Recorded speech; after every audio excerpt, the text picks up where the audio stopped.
ओम शांति।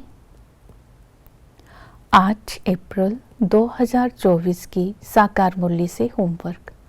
आज की मुरली से हम लक्ष्य लेंगे, माया जीत बन बाप से पूरा वर्षा लेना है, अर्थात लक्ष्मी नारायण जैसा विश्व का मालिक बनना है। आज इसकी विधि बताई बाबा ने, बेहद का वैराग्य। दूसरी विधि बताई माया जीत, तीसरी बताई याद। इन 3 बातों पर आज हम अटेंशन देंगे।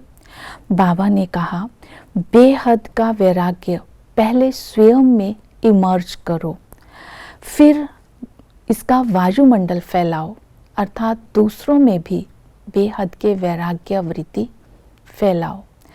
जब हम बेहद का वैराग्य स्वयं में फैलाएंगे तब दूसरों को अनुभव करा सकेंगे। इसकी विधि है वानप्रस्थ अवस्था, इस स्मृति में रहना, साइलेंस में बैठकर शांति धाम को याद करना, क्योंकि अब घर वापस जाना है। ये दुनिया पुरानी है, ये शरीर कभी भी छूट सकता है। साइलेंस को मुक्तिधाम भी कहते हैं, टावर ऑफ साइलेंस भी कहते हैं, जीते जी मरना भी कहते हैं, वानप्रस्थ भी कहते हैं। इसलिए ये बेहद के वैराग्य वृत्ति को इमर्ज करने का स्वमान स्मृति में रखना है कि मैं वानप्रस्थी हूँ। दूसरा, बेहद का वैराग्य अर्थात कमल फूल समान न्यारे। बाबा ने कहा, इस संगम पर साधनों को यूज करते हुए बेहद की वैराग्य वृत्ति को ऐसे इमर्ज रखना है जैसे कमल का फूल न्यारा रहता है। साधनों को कर्म करते समय यूज तो करना है, लेकिन साधनों के साथ वैराग्य वृत्ति को मर्ज नहीं होने देना। अपनी वैराग्य वृत्ति को सदा ही इमर्ज रखना है, साधना को सदा ही इमर्ज रखना है। इसको बोलते हैं कमल फूल समान न्यारे रहना। तीसरा, वैराग्य वृत्ति के लिए बाबा ने अटेंशन दिलवाया समय की स्मृति और इसके साथ साथ नई दुनिया की स्मृति।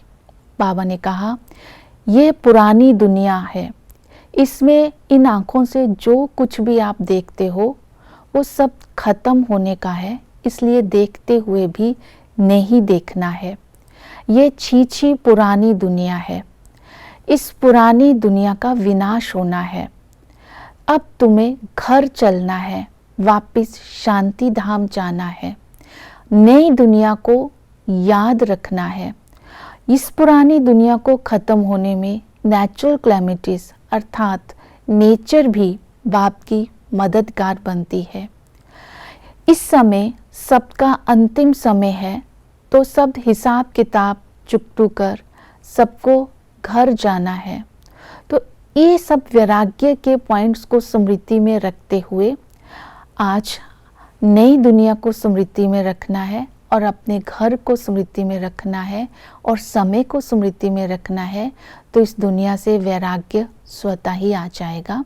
तो जितना वैराग्य वृत्ति होगी, जितना न्यारे होंगे, उतना बंधन मुक्त होते जाएंगे, माया जीत बनते जाएंगे।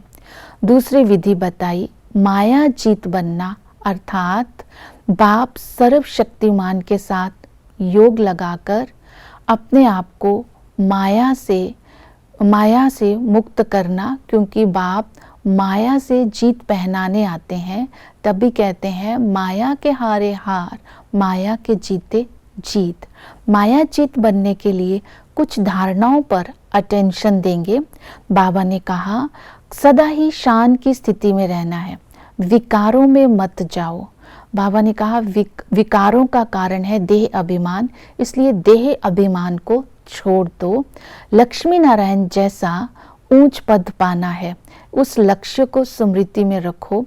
तीसरा बाबा ने ये बताया कि माताओं को पवित्र बन करके स्वर्ग का द्वार खोलना है, पवित्र जरूर बनना है, दैवी गुण धारण करने हैं, तभी ऊंच पद पा सकते हैं।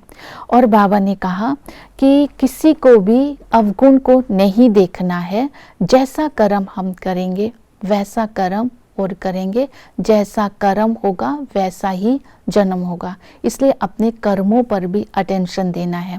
तो इन कर्मों पर अटेंशन देते मायाजीत बन जाएंगे, इसके साथ आस्तिक बनना है। बाबा हमें रचता और रचना का ज्ञान दे करके हमें संगम पर आस्तिक बनाते हैं। हम आदि में जब थे तो सतो प्रधान थे, आस्तिक थे, पारस बुद्धि थे, लक्ष्मी नारायण का राज्य था, पूज्य थे। जब हम मध्य में आते हैं 5 विकार आ जाते हैं, नास्तिक हो जाते हैं, रावण का राज्य शुरू हो जाता है, पुजारी बन जाते हैं, पत्थर बुद्धि बन जाते हैं। अंत में फिर बाबा आकर के इस पुरानी दुनिया और नई दुनिया के बीच में संगम पर आते हैं।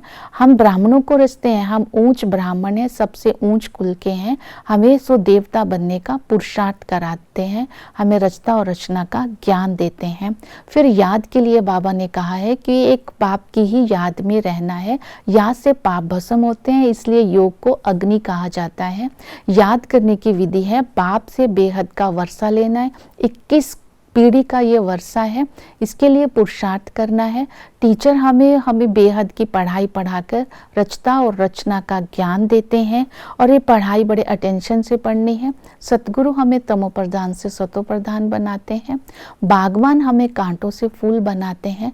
तो इस तरह बाप, टीचर, सतगुरु बागवान के रूप में भी याद करेंगे तो माया जीत बन जाएंगे और बाप से पूरा वर्षा लेंगे। ओम शांति।